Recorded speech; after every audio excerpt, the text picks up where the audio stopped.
विधानसभेमध्ये आदित्य ठाकरे विरुद्ध निलेश राणे अशी खडाजंगी पाहायला मिळाली।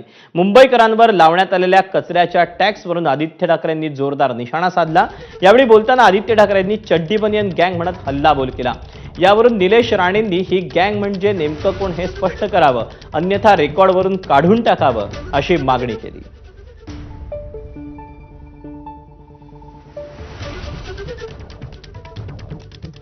त्याच्यात काही केलं तर चड्डी बनवून कुठे जाऊन बुक्का मारतात, कुठे जाऊन काय करतात, तर काय करतात ते मग येऊन, कारण त्यांच्यावर कारवाई तर होत नाही। ते काय बोलतात, मुख्यमंत्री महोदय येऊन सांगतात की पहली गल है कि सारी गलती मेरी नहीं। काय बोलतात ते की पहली गल है कि सारी गलती मेरी नहीं, चल जी है भी तो क्या मैं तेरी नहीं। आणि मग मुख्यमंत्री कारवाई करू शकत नाहीत। तर मी मुख्यमंत्र्यांचं कौतुक ह्याच्यासाठी करतो।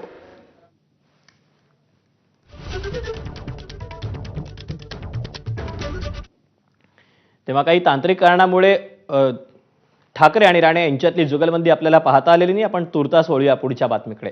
पुण्याच्या प्रसिद्ध गुडलक कॅफेचा परवाना तात्पुरता निलंबित करण्यात आला। अन्न आणि औषध प्रशासनानं ही कारवाई केली। बनमस्क्यामध्ये काचेचा तुकडा आढळून आल्यानंतर एफडीएनं कॅफेचा परवाना तात्पुरता निलंबित केला।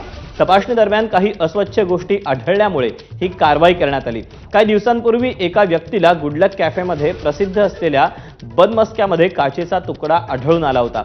या घटनेचा व्हिडिओ सोशल मीडियावर व्हायरल झाला होता। दरम्यान नूतनीकरणाचं काम सुरू असल्यामुळे कॅफे बंद असल्याचा दावा प्रशासनानं केला आहे।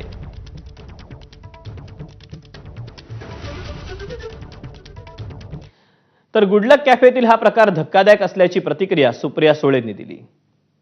नाही, नामांकित असू दे किंवा काही असू दे, कुठलाही कॅफे असेल तर त्याचं जे हायजीन आहे, स्वच्छता ही, आणि अर्थातच खाण्यामध्ये जी सुरक्षितता घ्यायला पाहिजे ती घ्यायलाच पाहिजे। त्याच्यामुळे धक्कादायक आहे, कारण का गुडलक कॅफे हे महाराष्ट्रात फक्त नाही, बाहेरून पण लोक तेव्हा पुण्याला येतात, राज्याच्या बाहेरून ते सगळे गुडलक कॅफेला जातात।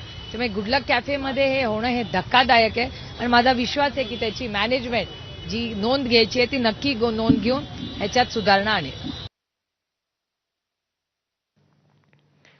बातमी नागपुरात